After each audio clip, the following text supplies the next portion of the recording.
Today I want to show you something that will break one of the most deeply held beliefs in modern Christianity, not by attacking the text, but by reading it the way Paul intended it, inside covenant architecture and not church tradition.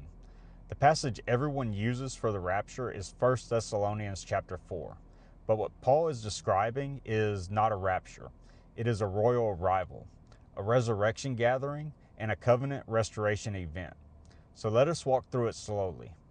Paul tells the believers not to grieve like people who have no hope. They were afraid their loved ones who had died would miss the resurrection. So Paul is not answering a question about escaping the earth.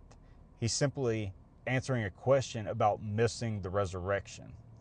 Then he uses a single word that Christians misread. The word is harpazo. People translate it as rapture, but that's not what it means. Harpazo means seized, taken hold of, gathered, or brought forward. This is courtroom language. It is Sinai assembly language. It is Jubilee gathering language. Then Paul uses an even more important word. He says this happens at the parousia of the king. Parousia never means escape. It means royal arrival. In the ancient world, when a king returned to his kingdom, citizens went out to meet him. They did not leave forever. They escorted him back into the city in honor. That is what Paul is describing. Yahusha returns, the dead in covenant rise, the living join them. The remnant meets him, and together they accompany the king into his restored dominion. This is not evacuation, this is coronation. Paul then mentions the trumpet. The Greek word is salpinx. He is pointing to the Jubilee trumpet. The release trumpet, the restoration trumpet, the same pattern in Torah, the same pattern in Revelation. This is temple architecture. This is Modim timing. This is Jubilee restoration, not flight restoration.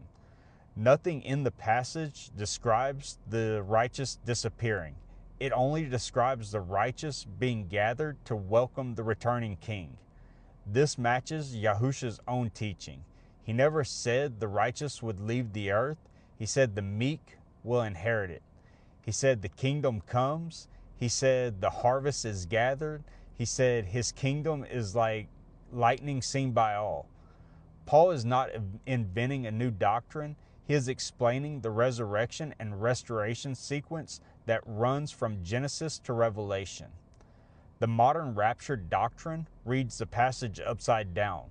Paul is not saying we leave the world. He is saying the world is restored and the king arrives to rule it. That is covenant architecture.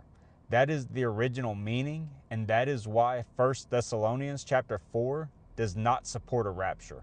It supports resurrection. It supports restoration.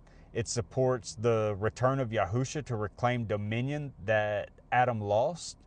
So read the text through covenant eyes and the meaning becomes obvious. Not escape, arrival. Not disappearance, but gathering. Not abandonment, but restoration. And that's the original message. And now you can see it.